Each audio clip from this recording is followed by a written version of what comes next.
Arestado ang tatlong banyagang nagnakaw ng pera gamit ang mga cloned ATM card. Narito ang unang balita ni June Veneracion.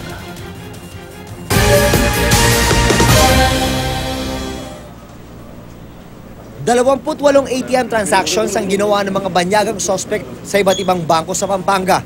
Sa loob ng 1.5 oras, daan-daang libong piso ang kanilang illegal na na-withdraw gamit ang mga cloned ATM cards. Sa lugar na ito huling nag-withdraw ang mga suspect, dito naispatan sila ng isang monitoring team ng bangko na kahina-hinala ang kanilang kilos dahil nagtatagal ang kanilang transaksyon dito.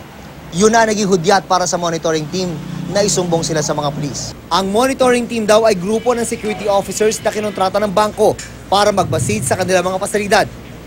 Matagal yung stay nila doon sa isang ATM kung mag-withdraw lang, kung regular client ka lang ng bangko, bakit matagal ka mag-stay doon? Isa yan sa mga tinitinan nila. Nang madakip, nakuha raw mula sa mga suspect ang nasa 340,000 na kanilang na-withdraw, 152 na cloned ATM cards, at isang skimming device na ginagamit para kopyahin ang mga detalye ng isang ATM card sa oras na ito ay gamitin.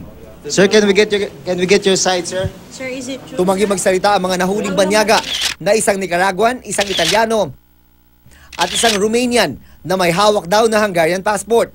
Galing pa raw ng Cebu ang tatlo at nagpunta sa Maynila bago nahuli sa Pampanga. Yes, initially, sinusuhulan tayo ng $10,000 each. So, ang total nyo is $30,000 kasi tatlo sila. And then, tumaas ito ng $50,000. Inaalam pa ng mga otoridad kung miyembro ng isang international syndicate ang mga suspect. Sinampahan na sila ng reklamong paglabag sa Access Device Regulation Act at e-commerce law.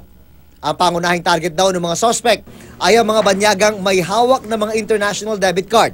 Kaya isa raw sa kanilang area of operation ay ang Central Luzon, kung saan marami ang banyaga. Pag may international card ka, unlimited.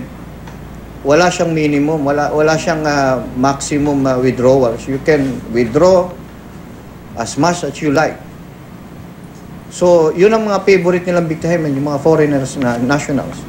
Kaya payo ng mga otoridad, mag-ingat sa paggamit ng ATM. Kapain na mabuti ang mga sulok para masigurong walang nakatagong sikretong kamera. Isa raw sa mga indikasyon na may nakapatong na skimming device ay kapag mahirap pindutin ang mga number button. Para sa unang balita, June Veneracion reporting.